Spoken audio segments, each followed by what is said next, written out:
Hello, everyone, and welcome back to the Atlanta Gladiators podcast. My name is Liam Gotimer, and I'm the Director of Broadcasts and Communications for the Gladiators. I couldn't be more excited to not only bring back the Atlanta Gladiators podcast, but to do so featuring the sixth head coach in franchise history and Gladiators legend, Derek Nesbitt. Before we get into the interview with Nezzy and some of your social media questions, let's take a quick look back at the 2022-23 season. The Gladiators went into this past year trying to build off of the previous one, in which they finished with a record of 43-24 and qualified for the Kelly Cup playoffs. Once in said playoffs, the Gladiators would fall to the division rival Jacksonville Icemen in a sweep. And though it was a disappointing end to the season, things were looking up for this past year. Through 26 games, the Gladiators found themselves atop of the South Division with a record of 16-8-2-0. A lot of their success during this time is due to prospects coming from the Arizona Coyotes developmental pipeline, which included stable goaltending in the form of Tyler Parks and significant additions to the forward group such as Liam Kirk, Tyson Empey, Reese Vitelli, and Colin Tyson. However, once Parks and Tyson were recalled to Tucson, the depth the Gladiators once prided themselves on had now dissipated. Atlanta's play started to take an understandable dip, which was capped off by an 8-game losing streak that began on February 5th at home against the Savannah Ghost Pirates. Then another blow. On February 26th, also at home against the Fort Wayne Comets, the Gladiators would lose their top-line winger Eric Neely to an injury, and he would not make his return until the second-to-last game of the regular season. The Glads, however, would keep themselves within striking distance of a playoff spot thanks to two standouts straight out of college. First was Mitch Walensky, who through 10 games with the Gladiators recorded 3 goals and 1 assist for 4 points and served as a staple in the top 6 and on the man advantage at a time when the Gladiators desperately needed it. Then it was Tyler Harmon, who at the time of his signing was an unknown commodity out of Mercyhurst University. And though Harmon only played 10 games with the Gladiators, he was certainly impressive, earning his first professional win in his first game played and earned his first professional shutout on the final home game of the 2022-23 regular season against the eventual Kelly Cup winning Florida Everblades. Atlanta would finish the 2022-23 season with a record of 35-36-1, which placed them 5th in the South Division. The team that took the 4th and final playoff spot, well, look away, Glads fans, it was the Florida Everblades, who recently completed their quest for back-to-back Kelly Cup championships. At this time, everybody at the Gladiators would like to congratulate the Florida Everblades organization for what is truly an amazing accomplishment and for representing the South Division well. What's perhaps most frustrating about the Glads' finish this past year is that in any other of the 3 divisions, the Glads would have qualified for the playoffs. That's right, in the Mountain, North, and Central divisions, the Gladiators would have had a top 4 finish. That's just a testament to how tough and talented the South Division is. Mike Pellick, Cody Sylvester, and Sang-Hoon Sheen each had quality seasons and reached impressive milestones. On February 14th, Mike Pellick skated in his 860th professional game, which earned him the top spot all time in games played among ECHL skaters. Then, on the final weekend of the regular season, Pellick also moved into 3rd place all-time in the ECHL in scoring with his 686th point, and now the veteran just sits 4 points away from taking Rod Taylor's spot of 2nd place on that list. Overall, Pellick had one of his better statistical seasons in his illustrious career, assisting on 57 Gladiator goals, which was 4th best in the ECHL. Speaking of standout seasons, Cody Sylvester finished with 38 goals and 48 assists for 86 points. This past year was the best statistical season Cody Sylvester has ever had in the ECHL and his best overall year since the 2012-2013 season with the Calgary Hitmen of the WHL, where he recorded 41 goals to go along with 90 points. On the final weekend of the regular season, Sylvester would pass Colton Freder for the most goals scored in a single season in Atlanta Gladiators history when he netted his 38th against the Florida Everblades. Last but not least is Sang-Hoon Sheen, in just his 2nd season with the Gladiators, reached the 30-goal plateau for the first time and performed admirably on the top line in the aforementioned absence of Eric Neely. That'll do it for my brief look back on the 2022-23 Atlanta Gladiators season. Without further ado, here's the 6th head coach in Atlanta Gladiators history, Derek Nesbitt. Enjoy. Hello, everybody, and welcome back to the Atlanta Gladiators podcast. Liam Gotimer here, Director of Broadcast and Communications, alongside the 6th head coach in Atlanta Gladiators history, Derek Nesbitt. Derek, thanks for joining me today, and how are you doing? I'm good, Liam. How are you doing? I'm doing very well. Well, let's begin by backtracking to earlier this week, as not only were the Nashville Predators and Milwaukee Admirals named official affiliation partners of the Gladiators, but you were named the next head coach in Gladiators history. Can you just take me through that day and the emotions you were feeling leading up to it and after the announcement was made? Yeah, it's obviously waiting on it for a little while. Didn't you kind of you get anxious and you want to, not to sound to say get it over with almost sounds um, almost rude, but that almost is the case. You just want to get on with things and get the wheels spinning. So it's kind of tough sitting on that for a little while, but it was exciting. I was anxious. I've been anxious, nervous, excited, all wrapped into one. So I guess to channel that to all into one ball would be a good thing going forward. But no, to have that and in the rink where I started, the city where I started, and organization I started with, it's pretty cool. Like I said on the microphone there that I'm very aware how fortunate I am to not have to pack a bag to begin a coaching career in pro hockey. It's actually it's insane, and I don't take that lightly. For sure. And this question is going to pinball off the last one. You're widely known as the face of the Gladiators, leading the franchise in games played with 512, goals with 166, assists with 258, and finally points with 424 points. You've swept all of those categories. So, again, what does it mean for you to go from captain to coach for the franchise you played for almost your entire ECHL career? I'm honored. Um, not much, not much more there. I mean, it's and more following footsteps of former teammates, roommates, former coaches that I've had. I mean, or both. Some of them are both. Um, and when you're stepping into their footsteps, they were here before you, and you know you got to do well by them. Represent the same ways they all did. I know everyone that's been here before cared a lot about it when they were here, and especially the former players that came in after. So it's been pretty cool to see that. You see that other places like in SoCo does that a lot too. A lot of former players, and whether that's beginning to be the trend, but that happens because those players care about where they came from and care about that organization and want to give back and do well by it. So just excited to keep this ball moving here and enter my first year as a head coach and see what we can do. That's awesome. And so you mentioned learning under different coaches throughout your time with the Gladiators. How has learning under Jeff, not only as a player, but as an assistant coach last year, how has that prepared you for taking on this challenge? If you see, like I mean, I had my rookie year here in '05 was for Jeff, and then I was back here at the start of '07 and at the start of 2010, and I got out of this league really quickly under him. Um, and I don't think that was any mistake uh, of his own. It was he was first off a guy that was never going to hold back a call up. He was going to push you to go to the next level, as I intend to do as well. I would never say no to someone who gets to better themselves at the next level. Um, but just he prepared me for it, held me accountable. I picked up on that early, along with my stint in Boise. I will say that second year, that's two trips to the final. My first 2 years, definitely, I got to learn a lot from those, and I carried a lot of what I the first year here into that to help a team win the second year. So, um, yeah, just he'd have me prepared young, and then when it was back to when me and him were back in the saddle together again, it was seamless. It was easy. Um, like we had never spent any time apart.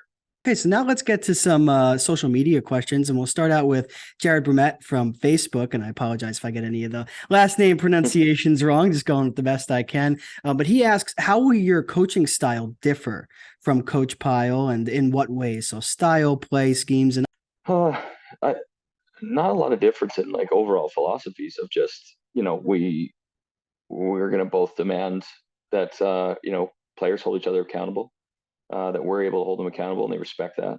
I just want a group that is fun to watch because they work. They I want a team. I want to be team tough. I don't need this, not a circus every night by any means, but just team tough means a lot of things. When you say that, I want a team toughness includes for me is game management. I want our guys to understand puck and game management, know at the right times when to take risks, know when to uh, do the things when you're up 2 goals or down 2 goals. We're going to have different plans with each, and maybe have a little more rope to try to go when we're down, or whatever it is. But to understand those concepts and those times of the game, I think that's being team tough. I think it's being hard to play against, which is be responsible in your I want to be predictable. So everyone, oh, predictable, you're predictable. Yes, I don't care if the other team thinks we're predictable, as long as the five guys on our side know are predictable with each other.